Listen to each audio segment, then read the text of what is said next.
Paris. City of love, romance, and dreams. So they say. I used to say it too. But ever since that day, the day of the murder, I've always associated my beloved Paris with death.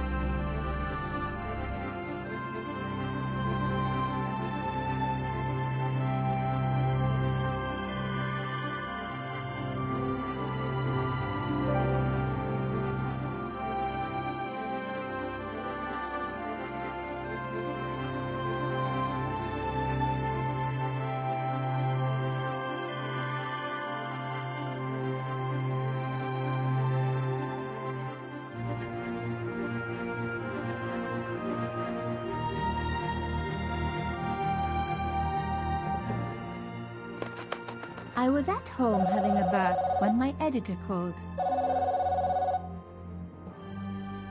Collard, get your ass over to the Palais Royal now. You got an interview. With Pierre Carchon. Yes, the Pierre Carchon. No photos, so leave your gear at home. He asked for you personally. Don't ask me why. Anyhow, this could be big, so if he makes a pass, don't forget. Just smile, say yes, and keep taking notes. So charming and so very apt. Pierre Carchon was a media king, a national hero, and one of the most infamous adulterers in Europe. He and his wife Imelda were just one step down from royalty. Whoa, I hate mimes, but unless you humor them, they don't go away.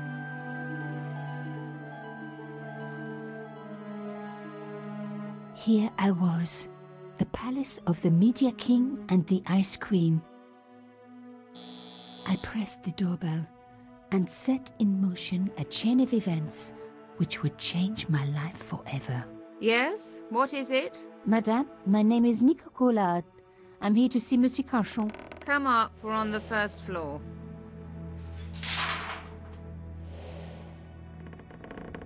Madame Carchon, it's a pleasure to meet you. Yes, I'm sure. The Ice Queen was certainly living up to her reputation.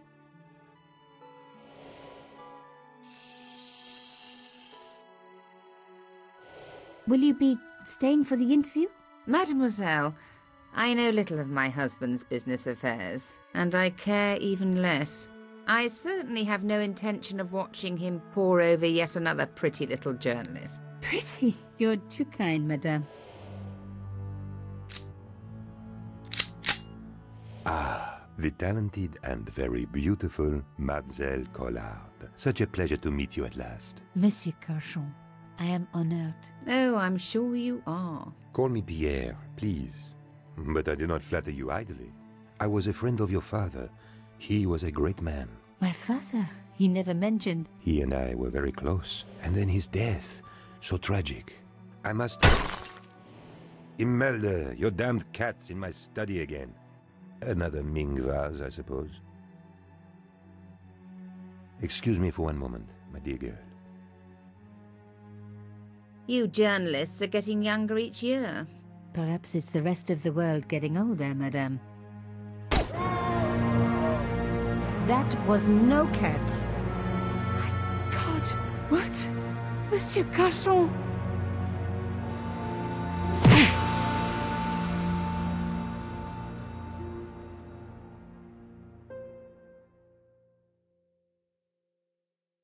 He's dead. I must call the police. You'd better stay here. There was a man. It was the mime. Do you think he... Well, I believe we can rule out suicide, don't you? No wonder they called her the Ice Queen. She would have been top of my list of suspects if I hadn't seen the attacker myself. And if I hadn't come across a couple of murders just like this already.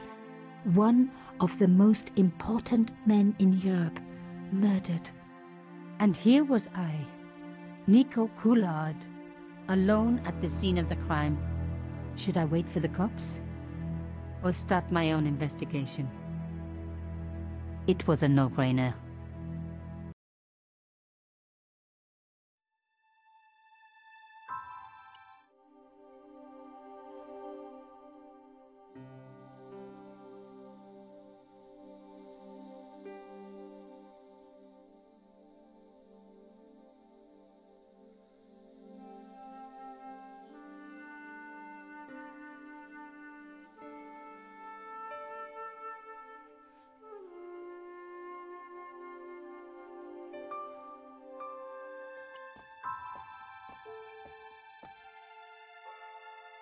Mimes and guns don't usually go together, but I had an idea that this was no ordinary mime.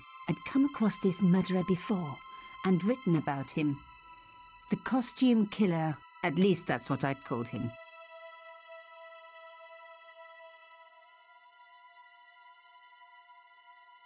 I closed his eyes. It was the least I could do for the poor fellow. I opened his eyes.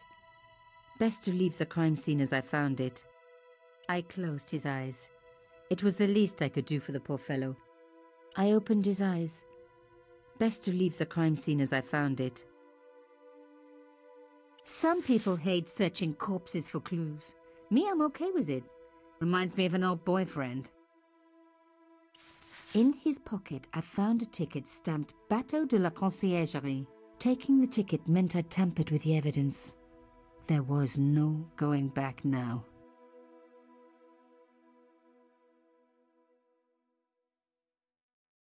Carchon had been shot. Carchon had been shot. It was one of my hair clips.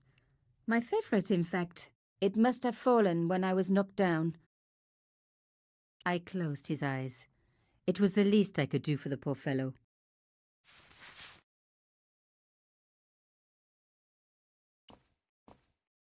A bust of Pierre Carchon, humble servant of La France.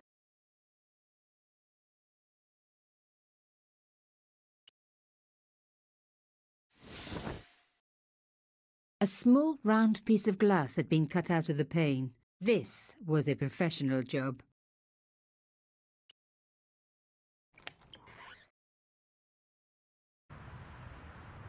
The killer must have used a ladder to reach the window. He was long gone. Guess he folded that ladder up, popped it in his pocket and took it with him.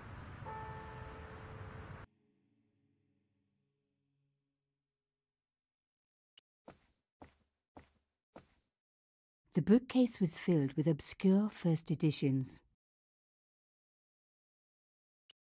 It contained rows of titles I didn't recognize.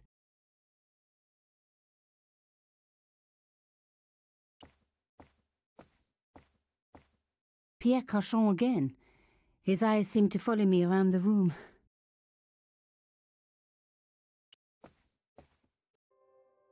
The police could turn up at any minute. Somewhere there were clues to the murder, and I needed to find them.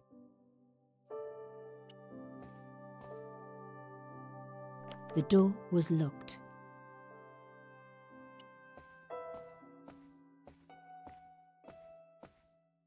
A Louis XIV table with an antique cloth.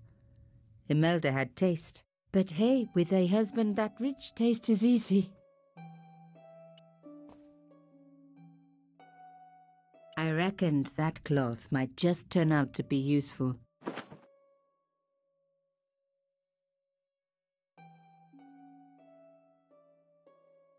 Even my fingernail wouldn't fit into such a small hole.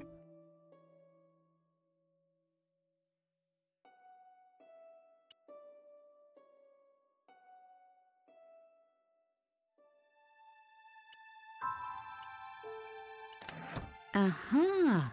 Nico, you are just so damn good at this stuff.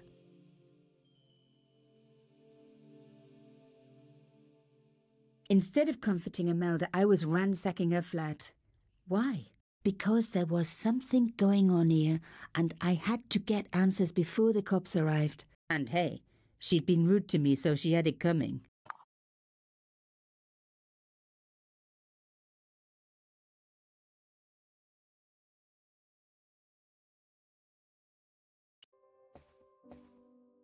It was a tube of acrylic paint.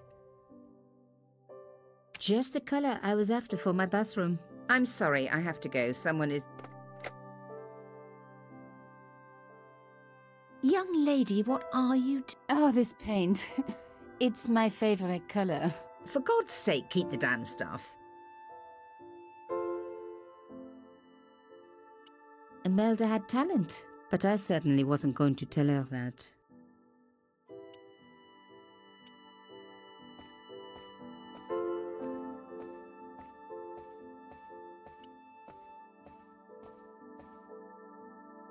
The door was locked. A modern key on an antique door. It wasn't going to work.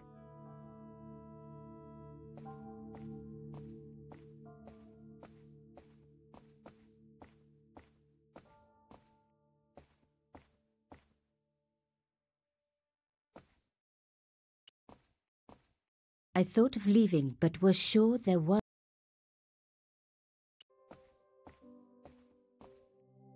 There was no one I needed to phone.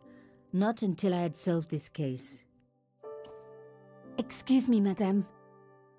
Yes? Why would a mime want to kill your husband? Pierre had plenty of enemies. Half the husbands in Paris for a start.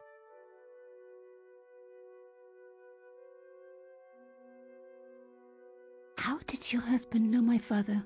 I have no idea. You didn't know him? Thierry Collard? Pierre knew a lot of people I didn't know, most of them women.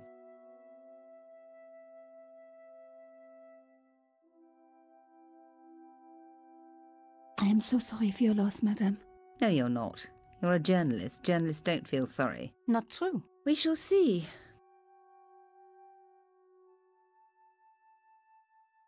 Would you like to see my favourite hair clip? What a ridiculous question. Of course not. Huh. Another time, I guess. So, her husband took secret boat trips. Did she really need to see the ticket?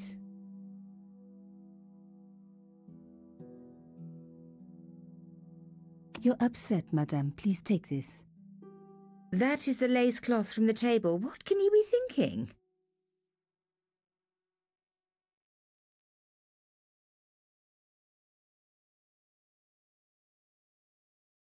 Imelda might not have been so cool with me poking around if I'd shown her the key I'd found. The last thing she needed to talk about was paint. Why did your husband send for me? What did he want to discuss? I have no idea. His business was his business. He never told you anything. No, and frankly, I preferred it that way. This is quite a scoop for you. I suppose you're already inventing the headlines. Just because I am a journalist. Don't patronise me. You're all cut from the same cloth. Do you have any moral sense at all? Yes, that's why I do this job. You do it to see your name in print. As if. My editor gets the byline, I just do the work. Well, don't expect my sympathy. The police will be here soon, madame. Is there anybody you would like me to contact? Family, friends? No, I have no family. Pierre and I were... He was all I had, really. Not much, was it? The dutiful wife. That was my role. He never talked, never let me in. I know one thing, madame. What? If you want to find out who killed your husband, then you let me do the job, not the police. Why? How do I know I can trust you? Your husband invited me here today because he needed me. I think he knew somebody wanted to kill him, and he knew I could help. I doubt it was your database he was after. You're wrong. I was onto his killers already, I am sure of it. Please, you owe it to him. I don't know. All I need is a few more minutes to look around before the police come. You really do have a moral sense, don't you? I trust so few people. And perhaps Pierre really did think that you could help.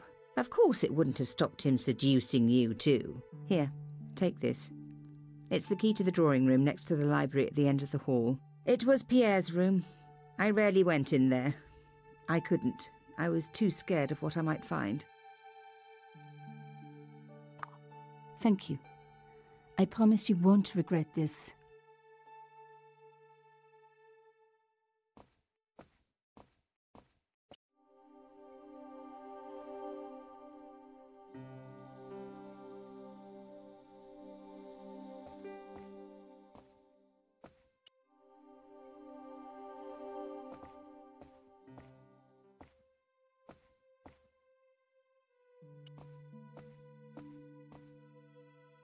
The door was locked.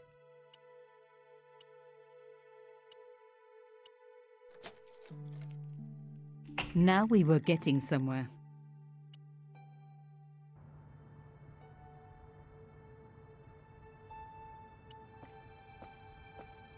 The painting showed the Carchons together, in love. As the poet said, the past is a different country. Or did I read that in a fortune cookie? There was the very faintest of clicks.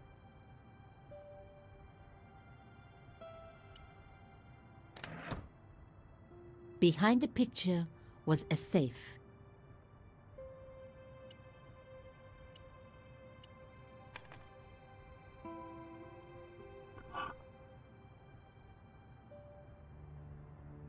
In the safe was some kind of artifact. There were strange symbols on its surface. It looked like the printer's blocks I'd made at art school. If there was one thing I'd learned about symbols, they are always important. But these symbols scratched into stone were impossible to read.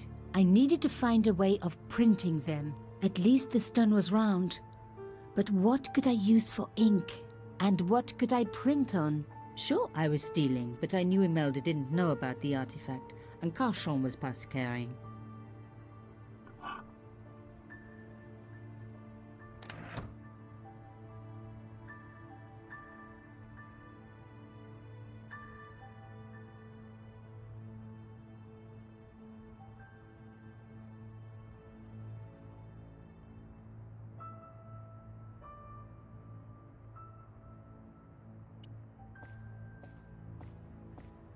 This wasn't the time for me to lie on the sofa doing my Marie Antoinette impression, though it is very popular at parties, especially with gay guys.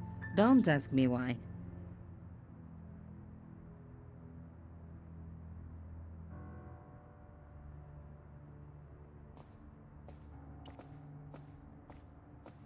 As expected, the desk was yet another priceless antique. Yawn. The blotter and in tray had clearly been placed with mathematical precision.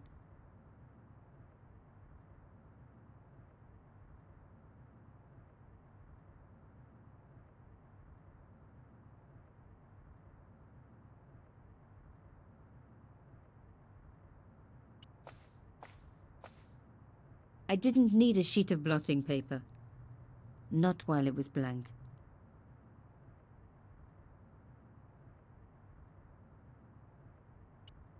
I didn't need a sheet of blotting paper. Not while it was blank.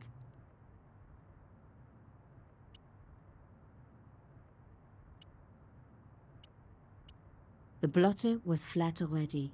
Rolling the cylinder across it would achieve nothing. It had been made, I knew for certain, because in my apartment I had its exact twin, carved into a box he had made. So Carchon had known my father. They really must have been friends. I decided to take the carved elephant. It clearly meant nothing to Imelda. I didn't want to take the tray, but I knew that I could use it. I didn't want to take the tray, but I knew that I could use it.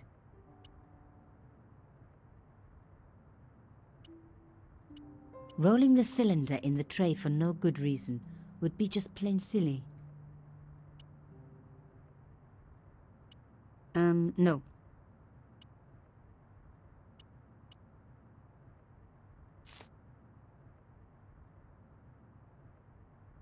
I'd spread blue paint over the bottom of the tray. It was ruined. I was a very bad girl, but also quite a clever one.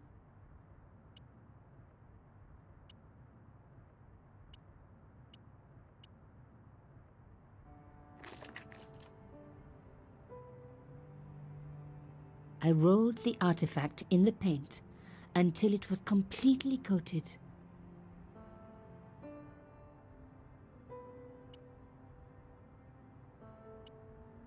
No.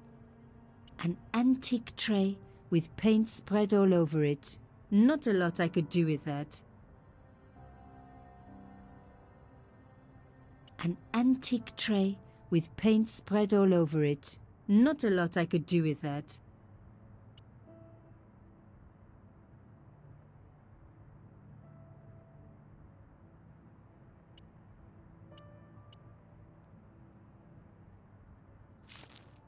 Genius. The roller and the paint worked just as I planned. But what did it say? It was some kind of coded message. It read, sub judice. I may not have learned a lot as a journalist, but that was a term I knew well. It means a legal case that is before the courts. Below it was a sequence of letters that made no sense. I suddenly realized there was a connection between the boat ticket and the coded message. The boat ticket was stamped Bateau de la Conciergerie. The Conciergerie on the Ile de la Cité, by the river, housed the ancient law courts. So, sub judice could in this case mean literally under the law courts, below the Conciergerie. I was pretty sure I'd found all I could here. And besides, all this opulence was making me pine for my regular life of poverty. This was a huge story. It was also one heck of a puzzle with a lot of pieces missing. But I was going to crack it. And if I could just remember the name of that fancy prize you get for being an ace journalist, I was definitely going to win it this time.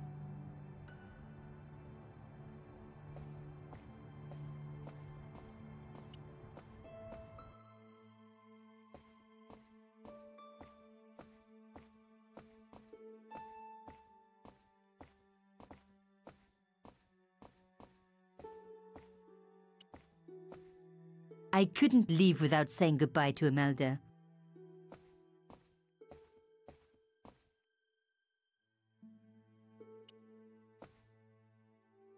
Did you find anything useful? This carving, do you know anything about it? It was Pierre's. What does the statue have to do with... Please, I need to know. He was given it by a friend, something to do with Africa. He never explained any more. No, but I think it was important to him, always on display. Why? It was carved by my father. Oh, I see. I didn't know. Imelda, I will do everything I can to find the killer. Thank you, my dear. And if the police ask... Don't worry. You were never here. Sub judice was the key. I was going to have to find a way under the Conciergerie. I decided to head straight for the quayside on the Ile de la Cité. If there was a way of getting under the Conciergerie, it would have to be from there.